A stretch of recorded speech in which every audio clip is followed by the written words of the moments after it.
C'est en 1870, par le traité de Francfort, que les Vosges ont hérité des filatures qui ont fait sa renommée. 135 ans plus tard, celle de Béchamp dit définitivement adieu à Remiremont. Débutée en décembre 2005, la démolition de ce site permettra prochainement de devenir une zone artisanale. Une page d'histoire qui se tourne, mais une page d'histoire dont nous avons beaucoup à apprendre, car cette filature de Béchamp date en 1894, et ça a été l'instigation, si vous voulez, d'une famille Antusewicz, avec d'autres actionnaires bien sûr, mais le problème c'était surtout l'envahissement de l'Alsace par les Allemands. Et mon arrière-grand-père qui était alsacien est venu en France pour ne pas subir, si vous voulez, l'invasion de l'Allemagne. Et nous sommes venus donc d'abord en 71 pour créer la filature de la Madeleine, et après on a construit, on a voulu agrandir et créer la filature de Béchamp en 1894. Après 1994, c'est donc les fils de cet arrière-grand-père qui a fondé les entreprises.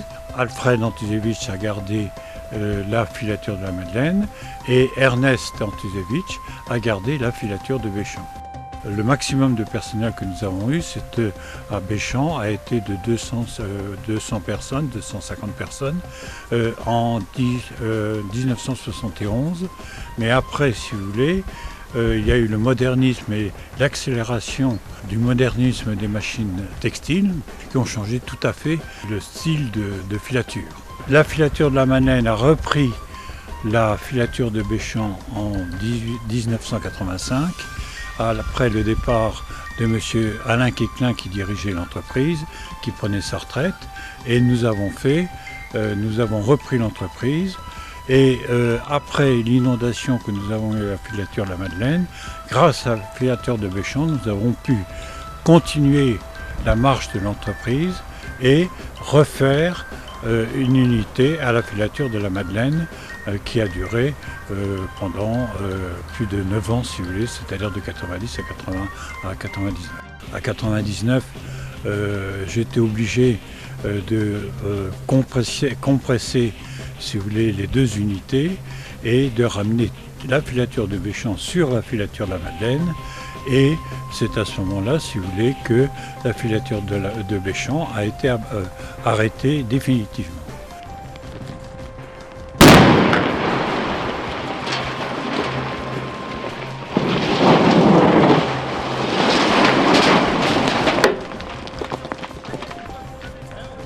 Après un siècle d'activité, la filature de Béchamp a fermé en 1999. Et depuis, tout s'est enclenché. La ville, depuis 2 ans, la ville a négocié l'acquisition de ce site pour une réhabilitation en zone commerciale. Cela fait déjà plus de 6 mois que nous sommes sur le projet et il est en bonne voie, il avance. Oui, c'est vrai, aujourd'hui je suis un peu triste parce que je pense à tout ce qui s'est passé dans cette usine. Je me souviens, lorsque j'étais beaucoup plus jeune, de la Madeleine, de Béchamp, ou à Béchamp d'ailleurs, à la belle époque, il y avait plus de 300 ouvriers qui venaient travailler. Et je pense aussi à cette cheminée qui est descendue en 10 secondes, qui a été construite pendant des mois par des maîtres ouvriers, parce que c'était véritablement un chef-d'œuvre. C'est un peu dommage de voir cette cheminée descendre en quelques secondes. Le textile sur Remiremont n'existera plus, bien sûr.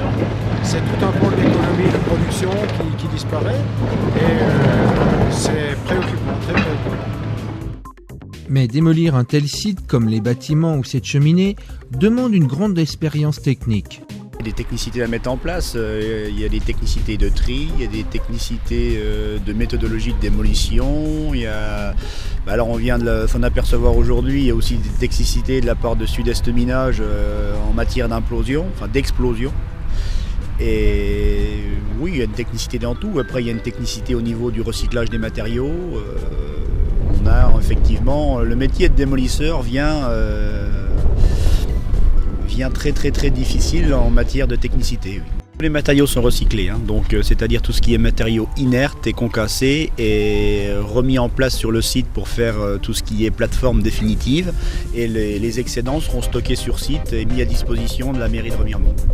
C'est un chantier qui fait environ 12 000 m². Disons que là on a à peu près un délai de 4 mois pour tout réaliser. Là c'était une cheminée, c'est une petite cheminée, donc en fait les moyens, on avait besoin d'une nacelle, d'un compresseur, de perforateur pour faire les trous.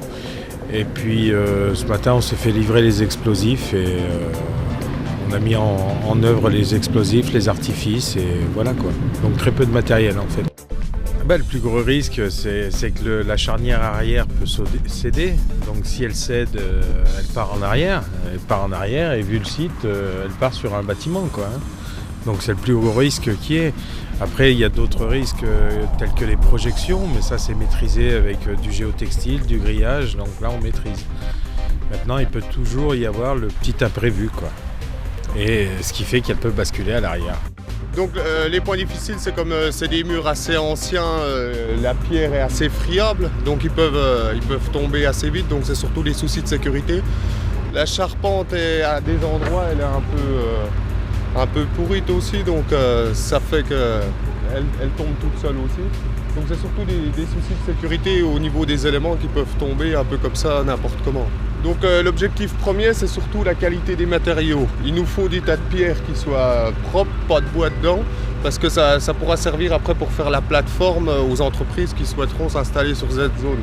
Donc il faut une camelote très propre, des cailloux propres, parce que ça va être concassé par la suite. Du bois aussi trié, il ne faut pas de tuiles dans le bois, il ne faut rien du tout, parce que tous les déchets sont classés et sont tous recyclés.